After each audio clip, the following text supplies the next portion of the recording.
Good afternoon students. आज हम इस वीडियो के अंतर्गत हिंदी पत्र लेखन को पढ़ेंगे। सबसे पहले विद्यार्थियों के दिमाग में ये सवाल आता है कि आज के वर्तमान समय में पत्र लेखन की क्या आवश्यकता है।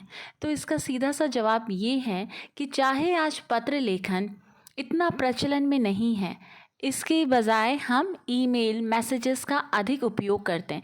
यदि आपको किसी वरिष्ठ अधिकारी को ईमेल करना होगा तो उसका भी तो एक फॉर्मेट होता है, फॉर्मेट जिसे हम प्रारूप कहते हैं, उसकी पालना करनी होती है ना।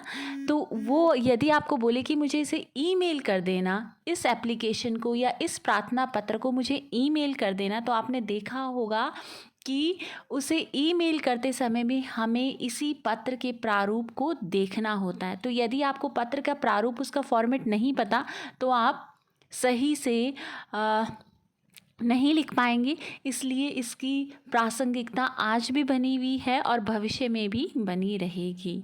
तो सबसे पहले कि पत्र लेखन होते कितने प्रकार के हैं। पत्र मुख्यतः दो प्रकार के होते हैं, एक औपचारिक पत्र व दूसरा अनौपचारिक पत्र।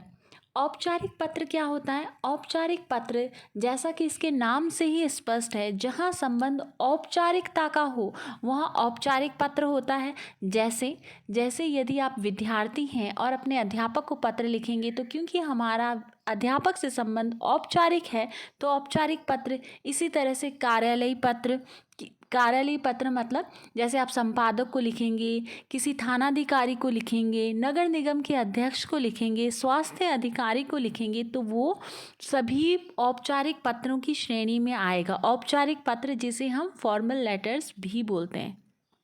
ठीक है, अब ये बताइए कि औपचारिकता होती क्या है। उससे हमारा संबंध एक औपचारिक है ना। हम शिष्ट शब्दों का प्रयोग करेंगे, जैसे महोदय, महोदया। ठीक है, आपका आज्ञाकारी, आपकी आज्ञाकारिणी, कृपया इस और ध्यान दें। तो ये हमारी जो शब्दों का जो लहजा होता है, प्रयोग करने का तरीका होता है, ये हम एक शिष्ट भाषा का उपयोग करते हैं ना। इसकी अपनी एक लिमिट होती है। पत्र बहुत ज़्यादा बड़ा और छोटा नहीं हो सकता। ठीक है, मुख्य बिंदु पर फोकस किया जाता है। ठीक है, तो ये सारी चीज़ें हम किस में अपनाते हैं? औपचारिक पत्र में। इसके विपरीत अनौपचारिक पत्र, जहाँ हमारा संबंध हमारे रिश्तेदार से, हमारे दोस्त से, हमारे भाई से, या हम अपने सगे संबंधियों को पत्र लिखेंगे, तो वहाँ हमारा रिलेशन उनसे कैसा होता है? अनौपचारिक होता है। हम कोई फॉर्मेलिटीज़ नहीं करते हैं, है ना। ठीक है, हम पत्र को बड़ा लिख सकते हैं, अपना संबंध बता सकते हैं उनसे कि आपकी प्रिय बहन, तुम्हारा छोटा भाई, इस तरह से, है ना। उसी तरह से हम उन्हें आने के लिए आमंत्रित कर सकते हैं कि इस बार छुट्टियों में ज़रूर आना, या समय मिले तो ज़रूर आना, है ना। तो इस तरह से कौन से लेटर में लिखा जाता है? अनौपचारिक में लिखा जाता है। ठीक है, तो पत्र कितने प्रकार के होते हैं? दो प्रकार के। एक होता है औपचारिक पत्र और दूसरा होता है अनौपचारिक पत्र। कार्यालयीय पत्र औपचारिक पत्र की श्रेणी में आते हैं और अपने सगे संबंधियों को लिखे गए पत्र अनौपचारिक पत्र की श्रेणी में आते हैं, क्योंकि पत्र लेखन का प्रारूप समय अनुसार बदलता रहता है। अब ये बदलता कैसे? जैसे कभी सेवा में लिखने के बाद कॉमा लगा दिया जाता है, कभी हटा दिया जाता है। तो ये सारे जो चेंजेस होते हैं, ये सीबीएसई अपनी वेबसाइट पे डालती है और वहीं से मैंने पत्र का प्रारूप लिया है, जो आपके साथ में अभी इस वीडियो में साझा करूँगी। जैसा कि आपको स्क्रीन पे दिखाई दे रहा होगा कि आपकी बहन कस्बे से अपनी पढ़ाई पूरी कर आगे शिक्षा के लिए बड़े नगर में गई है। नगर के वातावरण में संभावित परेशानियों की चर्चा करते हुए उनसे बचने के तरीके उसे पत्र द्वारा समझाइए। जैसा कि इस पत्र को देखने से ही पता चल रहा है कि मुझे अपनी बहन को पत्र लिखना है ना, तो आपका उससे रिलेशन कैसा है? अनौपचारिक है। तो ये पत्र कौन सी श्रेणी में आ जाएगा? अनौपचारिक पत्र की श्रेणी में। ठीक है, तो अनौपचारिक पत्र का एक फॉर्मेट होता है, फॉर्मेट जिसे हम प्रारूप कहते हैं। तो देखते हैं उसे। देखिए, सबसे पूर्व में हम क्या लिख देंगे? परीक्षा भवन, क्योंकि जो बच्चा पत्र लिख रहा है कहीं ना कहीं स्थान से लिख रहा है। यदि उस क्वेश्चन में आपको ये दे रखा होगा कि आप इस स्थान पर रहते हैं, इस कमरा हॉस्टल में रहते हैं, इस कमरा संख्या में रहते हैं, फिर पत्र लिखिए, तो आप परीक्षा भवन के स्थान पर वो लिख सकते हैं, है ना। परंतु यदि ऐसा कुछ भी बाउंडेशन नहीं दी गई है, पहले से कुछ भी नहीं बताया गया क्वेश्चन में, तो हम सबसे ऊपर लिखेंगे परीक्षा भवन। किस स्थान पे? नई दिल्ली, तो नई दिल्ली, या जो भी XYZ आप लिखना चाहें, है ना। इसकी जगह हम अ ब भी लिख सकते हैं। तो सबसे पहले परीक्षा भवन, कॉमा, नई दिल्ली, फिर दिनांक, अब देखिए आपको नई दिल्ली और दिनांक के बीच में आपको पंक्ति छूटी हुई नज़र आ रही है ना, ये किस लिए, सुंदर लेखन के लिए हम पंक्ति छोड़ देंगे, मतलब एक लाइन का गैप डाल देंगे। फिर दिनांक, दिनांक जो भी होगी आप लिख देंगे, है ना। जैसे इसमें लिखा हुआ है 15 मार्च 2000, आगे एक्स लगा दिया गया है, आप चाहें तो उस सन को लिख सकते हैं, अदरवाइज़ आप इसी तरह से लिख सकते हैं, ठीक है। प्रिय बहन अर्पिता, सबसे पहले अभिवादन आता है, ठीक है। हम उससे क्या करते हैं, अभिवादन कहते हैं, डायरेक्ट तो आप नहीं लिखोगे ना। तो प्रिय बहन अर्पिता सस्नेह, सस्नेह किसके लिए लगाते हैं, छोटी बहन के लिए लगाते हैं वैसे, ठीक है। छोटों के लिए हम स्नेह शब्द का उपयोग करते हैं।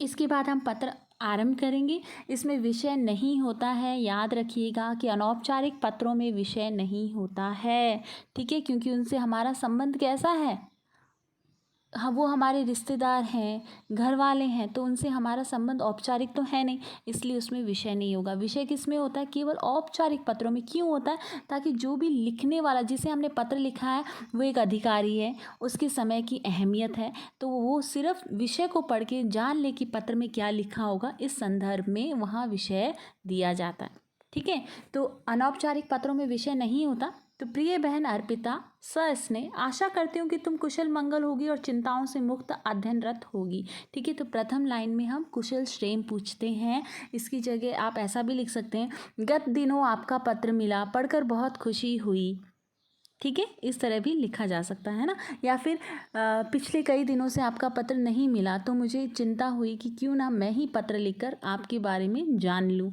इस तरह से। या फिर आशा करती हूँ कि आप सब अपने स्थान पर कुशल मंगल होंगे, मैं भी अपने स्थान पर कुशलतापूर्वक हूँ, इस तरह से हम पत्र को आरंभ कर सकते हैं, ठीक है। प्रिय अर्पिता, माँ से कल फ़ोन पर वार्तालाप हुआ और मुझे पता चला कि तुम पढ़ाई करने के लिए नगर गई हो। मुझे खुशी है कि तुम शिक्षा प्राप्त करने के लिए तत्पर हो, किंतु अब कस्बे से दूर नगरीय जीवन में तुम्हारा प्रवेश हो गया है, जहाँ का वातावरण और जीवन शैली बिल्कुल अलग है।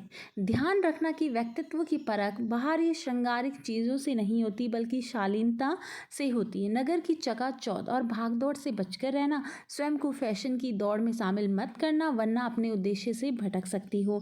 नगर के लोगों से सावधान रहते हुए दूरी बनाए रखना, कस्बे में अपने लोगों के बीच रहकर अपनेपन की आदत बनाए रखना अच्छा था, परंतु नगर में ऐसे लोग बहुत मिलेंगे जो सिर्फ अपना स्वार्थ पूरा करना जानते हैं।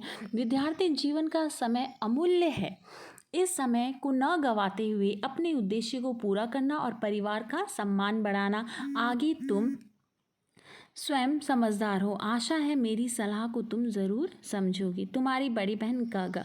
अब अनौपचारिक जो पत्र होते हैं उनके अंतिम में संबंध का उल्लेख किया जाता है, जैसे तुम्हारी बड़ी बहन है ना, बड़ी बहन है तभी छोटी बहन को सस्नेह बोल रही है, ठीक है, ओके। और ये देखिए पत्र में आप देख सकते हैं कि जो पत्र है काफ़ी बड़ा है। क्यों बड़ा है, क्योंकि इसमें बड़ी बहन के द्वारा छोटी बहन को निर्देश दिए गए हैं ना, कि आपको कैसे रहना है नगर के जीवन में, ठीक है, इसलिए पत्र काफ़ी बड़ा है। इसको 3 पार्ट्स में, 3 भागों में विभाजित करेंगे। सबसे पहले कुशल क्षेम, बीच में पत्र की जो विषय वस्तु, हम पत्र क्यों लिख रहे हैं, क्यों लिखा गया है, छोटी बहन को निर्देश देने के लिए, और अंत में क्या है, अंत में समापन है, ठीक है। जैसे मैं पत्र समाप्त करती हूँ, आशा करती हूँ कि तुम मेरी बात को अच्छे से समझ गई होगी, जल्द ही मुझे पत्र लिखना, ठीक है, इस तरह से। और धन्यवाद इत्यादि शब्दों का प्रयोग इसमें नहीं किया जाएगा। क्यों नहीं किया जाएगा, क्योंकि अनौपचारिक पत्र है। इस तरह के शब्दों का हम प्रयोग कहाँ करते हैं, औपचारिक पत्रों में। तो आशा करती हूँ आपको समझ आ गया होगा, ठीक है। अब हम देखेंगे दूसरा पत्र जो कि औपचारिक है।